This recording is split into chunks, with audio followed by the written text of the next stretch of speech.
Chào mừng quý vị và các bạn đã quay trở lại kênh Dr. Vet cùng chăn nuôi Việt Nam phát triển.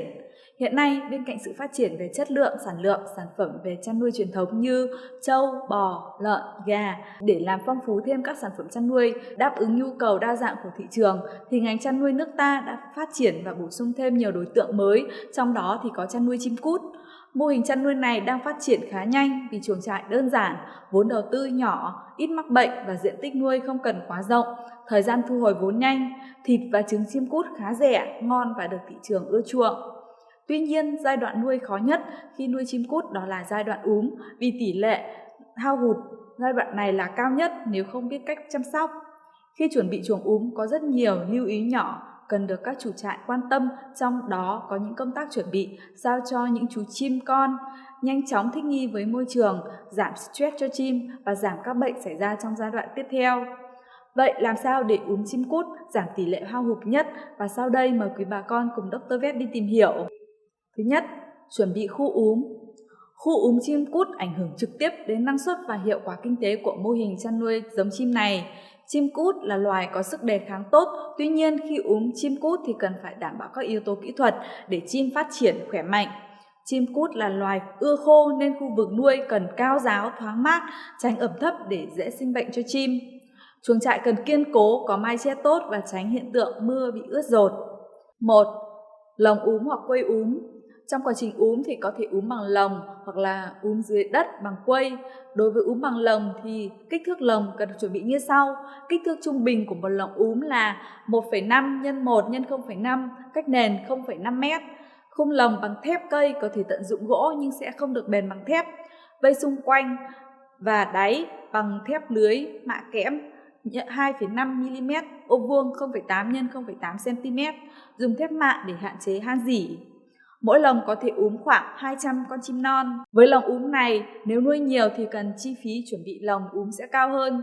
Tuy nhiên, khi úm bằng lồng thì sẽ hạn chế việc đè nhau hơn trong giai đoạn úm và kiểm soát đàn dễ dàng hơn.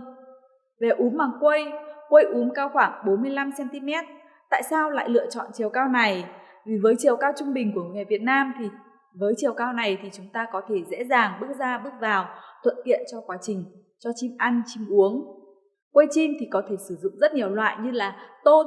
Nếu dùng tôn thì thời gian sử dụng sẽ lâu, nhưng khi úm thì dễ bị hấp hơi, tạo thành những giọt nước bám ở xung quanh, làm cho độ ẩm và chim dễ bị bệnh. Thường thì quý bà con hay dùng quây cót để dùng vì dễ định hình quây úm. Ngoài ra thì quây cót sẽ hạn chế việc bốc hơi. Dùng quây cót úm sẽ ấm hơn so với quây tôn. Tuy nhiên thì thời gian sử dụng quây này sẽ ngắn, dễ mục và chuột có thể cắn khi vào quây. Tùy theo số lượng chim con cần nhập mà có diện tích quây và số lượng quây phù hợp. Quây có đường kính 2 m thì có thể nuôi từ 600 đến 1.000 chim con. Trên một đơn vị diện tích, mật độ nuôi chim cút giảm dần theo từng tuần do kích thước chim cút lớn dần. Dr. Vet xin gửi đến quý bà con tham khảo về mật độ chim cút. Dựa vào bảng này thì có thể thấy là mỗi tuần chúng ta thấy chim phát triển và phải nới quây. Vì vậy, tùy thuộc vào số lượng nuôi mà quý bà con cần chuẩn bị diện tích nuôi đủ để khi chúng ta phát triển nới quây ra thì không cần phải chuyển đàn hoặc là bắt sang khu khác. Khi úm thì tùy thuộc vào số lượng mà quý bà con chia ô phù hợp, không nên nuôi quá nhiều con trong một ô để tránh hiện tượng bị chim đè nhau. Về chất lượng chuồng, đối với kiểu úm bằng lồng thì dưới đáy lồng cần lót thêm một lớp giấy tiêu để chim cút không bị lạc chân xuống. Đối với úm bằng quây thì thường bà con úm bằng chấu hoặc là mùn cưa hoặc là phôi bào rải ở nền chuồng dày từ 8 đến 10 cm, dùng trong cả quá trình úm. Sử dụng chất độn chuồng trong chăn nuôi thì có tác dụng là hút ẩm từ phân chim, trộn và làm giảm độ đậm đặc của phân, điều hòa ẩm độ và nhiệt độ của chuồng nuôi. Vì nuôi chim nền khá nhanh ẩm và có mùi nên bà con sẽ trộn một số sản phẩm khử mùi và giảm độ ẩm như sản phẩm Biofarm của Sao Mai hoặc là Balasa. Đây là sản phẩm rất quen thuộc. Đặc biệt, trước khi cho vào lồng thì bà con nên phơi khô hoặc phun sát trùng phong môn 2% hoặc là sunfat đồng 0,5 nhằm diệt nấm vi khuẩn có hại. Về nắp lồng úm thì trên nắp lồng hoặc quây giai đoạn úm thì cần phủ một lớp. Lớp này thì sẽ hạn chế hiện tượng mất nhiệt và chuột, mèo và thai chim con. Lớp phủ này thì có rất nhiều cách làm. Để tiết kiệm thì bà con có thể sử dụng từ bao bì cám. Đối với những kiểu này thì bà con cần phải có các thanh ở trên để cho bao bì không bị rơi xuống. Thường xuyên phải chú ý kiểm tra xem là chim có bị bay ra không, hoặc là cái trên bao bì đấy có bị bay hoặc là rơi xuống nền làm chết chim và dễ bị mất nhiệt. Ngoài ra thì có thể dùng bạt, ưu điểm là hạn chế hiện tượng mất nhiệt và có thể sử dụng cho quây rộng. Tuy nhiên thì khi dùng bạt thì bà con sẽ thấy là có hiện tượng đọng nước.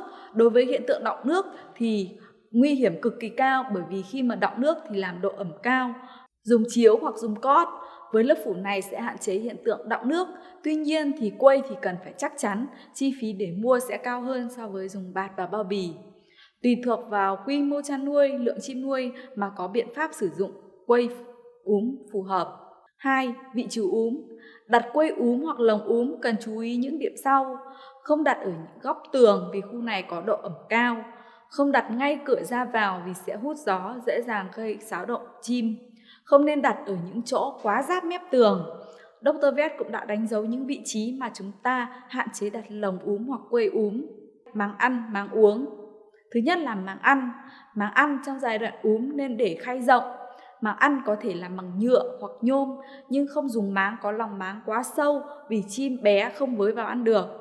Dr. Vet cũng xin gửi hình ảnh một số máng có thể dùng để quý bà con tham khảo hoặc đóng bằng gỗ theo kích thước. Để tránh cút con bới thức ăn làm rơi vãi thức ăn ra ngoài thì nên đặt một vỉ ô vuông 1 cm lên miệng máng sau khi đã cho thức ăn vào. Với kích thước như trên, tuần đầu tiên một máng ăn sẽ cho 150 con ăn, tuần thứ 2 một máng ăn sẽ cho 80 con ăn. Về máng uống cho chim cút cũng có đặc thù riêng, vì chim bé nên máng cho uống phải có thiết kế nông.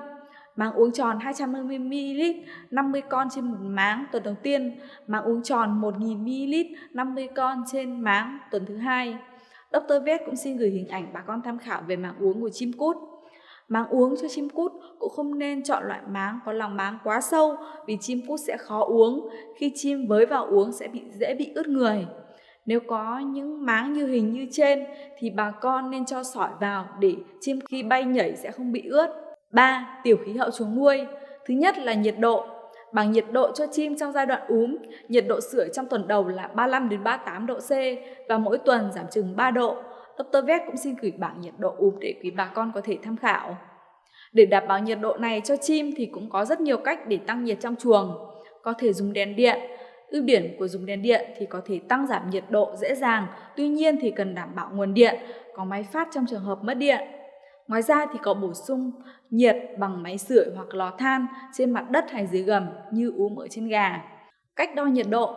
Nhiệt độ như bảng thì nhiều sách vở cũng nói rồi, nhưng làm sao để đo được nhiệt độ đấy? Đo ở dưới bóng đèn hay đo ở chỗ chim đứng hay đo ở đâu? Dùng nhiệt kế hoặc ẩm kế để đo nhiệt độ trong khu úm. Đặt nhiệt kế ngang với tấm lưng của chim để biết được nhiệt độ chính xác. Ngoài ra có thể quan sát bằng mắt thường để xác định nhiệt độ có đủ hay là thừa. Nếu đàn chim tản xa bóng sưởi là hiện tượng thừa nhiệt, cần phải giảm bóng sưởi. Nếu đàn chim tập trung vào dưới bóng sưởi là hiện tượng thiếu nhiệt thì cần hạ thấp bóng sưởi hoặc là tăng thêm bóng sưởi. Đàn chim phân bố đều trong quây ăn uống bình thường là đủ nhiệt. Nóng quá hoặc lạnh quá đều làm giảm năng suất vì cơ thể phải tiêu tốn năng lượng để điều tiết thân nhiệt. 2. Yêu cầu về thoáng khí. Yêu cầu về oxy đối với gia cầm nói chung và chim cút nói riêng là rất cao, gấp 2 lần so với động vật có vú. Vì vậy cần phải đảm bảo đủ nhiệt độ, thoáng khí, nên có quạt thông gió để tạo luồng không khí lưu thông thường xuyên trong trại để không ảnh hưởng đến sự sinh trưởng của chim. 3. Yên tĩnh. Chim cút có thần kinh nhạy bén, có thính giác và thị giác rất phát triển. Vì vậy, chúng rất dễ bị kích động bởi tác động của môi trường, đặc biệt là âm thanh, ánh sáng và người lạ. Do vậy, trong quá trình úm chim và nuôi chim, cần có môi trường yên tĩnh và không xáo trộn. 4. Thức ăn cho chim cút. Cho cút ăn tự do, tuần đầu tiên cho ăn khoảng 5 đến 6 lần. Tuần thứ 2 giảm cho ăn từ 3 đến 4 lần và loại bỏ thức ăn thừa trước khi cho cút ăn lần tiếp theo để tránh chúng bị một số bệnh về đường ruột. Thức ăn cho cút hiện nay rất nhiều công ty phân phối, quý bà con có thể tham khảo qua nhân viên cám của các công ty. 5 là thuốc. Do chim mới vận chuyển về cần có điện giải để giảm stress. Ngoài ra thì cần dùng thêm sản phẩm thuốc kháng sinh để trộn phòng cho chim cút trong giai đoạn úm. Qua video này thì Dr. Vet cũng đã hướng dẫn quý bà con về chuẩn bị chuồng, nền, máng ăn, máng uống, quây, vân vân. Và còn rất nhiều kiến thức về chăn nuôi mà Dr. Vet muốn chia sẻ thêm với bà con. Và để nhận biết thêm về kiến thức chăn nuôi, quý bà con nhớ hãy đăng ký kênh, like và chia sẻ những video của Dr. Vet. Xin cảm ơn quý bà con và chúc cho quý bà con chăn nuôi ngày càng thành công. Xin chào và hẹn gặp lại.